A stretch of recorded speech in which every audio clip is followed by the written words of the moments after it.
అంశాలు. సో ఇంకా రకరకాల ఈ కూటమి పొత్తులకు సంబంధించిన అంశాలు. సో ఒకసారిగా అన్నిటి మీద ఆయన బరస్ట్ అయినట్టున్నారు. అవునా?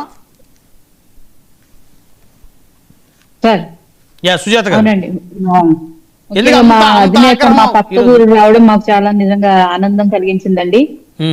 అలాగే ఎంతో మంది దాహార్తిని తీర్చే తాగునీటి ప్రాజెక్టులు శంకుస్థాపనలో ఏదైతే ఉందో జలజీవన మిషన్ కార్యక్రమాన్ని ప్రారంభించడం కూడా చాలా శుభ పరిణామం. అలాగే స్వాతంత్రం వచ్చి మన భారతదేశానికి స్వాతంత్రం వచ్చి ఇన్నేళ్లు అవుతున్నా కూడా ఇప్పటికీ కూడా రక్షిత తాగునీరు అందించలేకపోవడం నిజంగా మన దౌర్భాగ్యం అనుకోవాలా, మన ఆర్థిక పరిస్థితి అనుకోవాలా, ప్రభుత్వాల నిర్లక్ష్యాలు అనుకోవాలో తెలియదు. కానీ అట్లీస్ట్ ఇప్పటికన్నా ప్రతి ఇంటికి ప్రతి పౌరుడికి విద్యా వైద్య కనీస సౌకర్యాలు ఎలా కల్పించాలో అలాగే గుక్కెడు మంచినీళ్లు రక్షిత తాగునీళ్లు అందించడం మన బాధ్యతగా తీసుకుని ఉప ముఖ్యమంత్రి గారు ఈ కార్యక్రమాన్ని మరో భగీరథుల్లాగా ఒక మహాయజ్ఞంలాగా చిత్తశుద్ధితోటి తీసుకుని వెళ్ళడం నిజంగా ప్రతి ఒక్కరు కూడా అభినందించాల్సిన విషయం సార్. ఇందు మూలంగా పవన్ కళ్యాణ్ గారికి, ఉప ముఖ్యమంత్రి గారికి, అలాగే ముఖ్యమంత్రి గారికి, ఆ శాఖ సంబంధించిన అధికారులందరికీ కూడా ఆ జిల్లా వాసిగా నేను కూడా ఎంతో కృతజ్ఞతలు తెలుపుకుంటున్నాను సార్. ఎందుకంటే మేము మా చిన్నతనం నుంచి కూడా చూసాం ఎంతో కలుషిత జలాలు, పసుపు పచ్చ రంగులో నీళ్లు, అవి తాగితే ఎన్నో రోగాలు బారిన పడి తద్వారా హాస్పిటల్ కి వెళ్లి వైద్య సేవలు చేయించుకోలేని వాళ్ళు ఎంతో మంది ఎన్నో రోగాలు బారిన పడి సరైన సదుపాయాలు లేక ఎన్నో ఇబ్బంది పడిన పరిస్థితులు మేము చిన్ననాటి నుంచి చూసిన విషయాలు.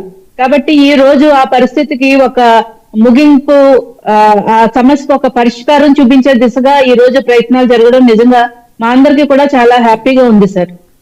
ఇకపోతే పవన్ కళ్యాణ్ గారు ప్రస్తావించిన విషయాలు ఏదైతే ప్రభుత్వ వైద్య కళాశాలలు పీపీపీ మోడల్లో ఈ ప్రభుత్వం తీసుకురావడానికి దానికి టెండర్లు పిలుస్తుంటే టెండర్లు ఎవరు తీసుకున్నా కాంట్రాక్టర్లు ఎవరికి వచ్చినా మా ప్రభుత్వం రాగానే ఆ కాంట్రాక్టులు రద్దు చేసేస్తాం, మీ మీద కేసులు పెడతాం, మిమ్మల్ని జైల్లో పెడతాం.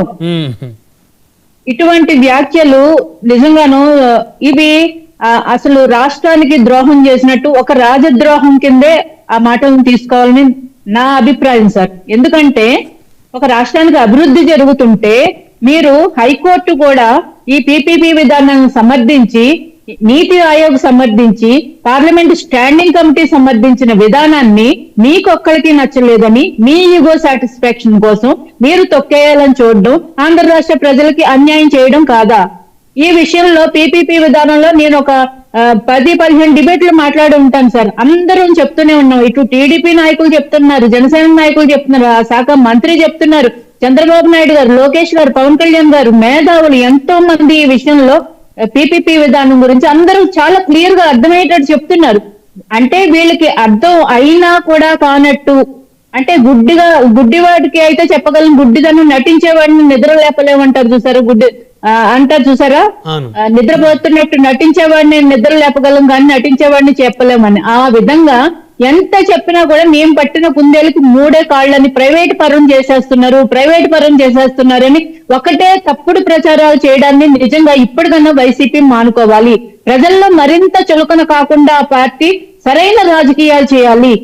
మీరు ఒక కన్స్ట్రక్టివ్ పాలిటిక్స్ చెయ్యండి అనే మేము కూడా కోరుకుంటున్నాం. మిమ్మల్ని రాజకీయాల్లోంచి మొత్తం వెళ్ళిపోవాలి, మీ పార్టీ ఎత్తేయాలి, అటువంటి మాటలు మేము ఎప్పుడు మాట్లాడలేదు, మాట్లాడబోము కూడా.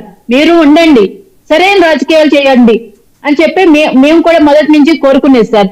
ఇప్పటికి కూడా బెదిరింపు రాజకీయాలు అంటే అధికారులు బెదిరిస్తున్నారు అని చెప్పి పవన్ కళ్యాణ్ గారు చెప్తున్నారు.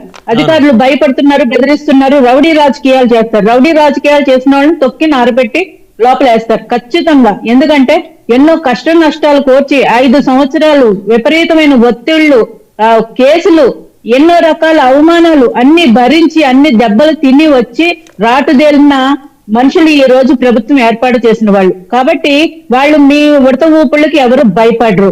ఖచ్చితంగా సరైన పోలీస్ ట్రీట్మెంట్ ఉంటది, ఏదైతే Yogi Adityanath style of treatment ఉంటది, ఎవరిని ఉపేక్షించేది లేదని ఉప ముఖ్యమంత్రి గారు చాలా క్లియర్ గా చెప్పారు. ఎందుకంటే ఎట్లా మేడం, అంటే 3rd డిగ్రీ ఉంటుందా? Sir third degree Yogi Adityanath గారి ట్రీట్మెంట్ అంటే మనం చూస్తుంటాం సార్. వాళ్ళు వెళ్ళేటప్పుడు ఎలా వెళ్తారు, వచ్చేటప్పుడు ఎట్లా వస్తారు, వెళ్ళేటప్పుడు రౌడీజంగా వెళ్తారు, వచ్చేటప్పుడు బుద్ధిమంతులుగా మారి వస్తారు సార్. ఆ బుద్ధిమంతులుగా మార్చి జరిగితేనే పంపిస్తారు. కదా మారేది మార్పు సుజాత గారు. అదే సార్ వాళ్ళు